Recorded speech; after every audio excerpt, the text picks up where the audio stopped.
আজ অনেকগুলো দিন পর বন্ধুদের সাথে আবার সমস্ত কাজ টাজ ভুলে গিয়ে অন্যরকমভাবে সময়টা পুরো কাটালাম। রাধে রাধে ভিউয়ার্স, আমি রবিন। মেনলি আমি একটি কমার্স কোম্পানিতে কর্মরত। প্রত্যেক দিনের মতো রেডি হয়ে চলে গেছিলাম আমাদের অফিসে, কারণ যতই মজা ঠাট্টা যা খুশি করো না কেন, কাজ হচ্ছে সবসময় ফার্স্ট প্রায়োরিটি। তারপর আজকের মতো অফিস আওয়ার শেষ করে বেরিয়ে পড়লাম। কলকাতার রাত একটা বৈশিষ্ট্য আছে, যদি 1 ঘন্টা জার্নি হয় 20 মিনিট তো সিগনালে দাঁড়িয়ে কেটে যায়।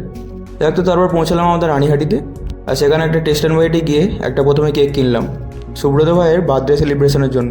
দেন সন্ধ্যে হতেই দীপকে নিয়ে চলে গেলাম আমাদের বাড়িতে। আর সুব্রতর খুশিটা আলাদা লেভেলেই ছিল, কারণ ও নতুন রয়্যাল এনফিল্ড কিনেছে।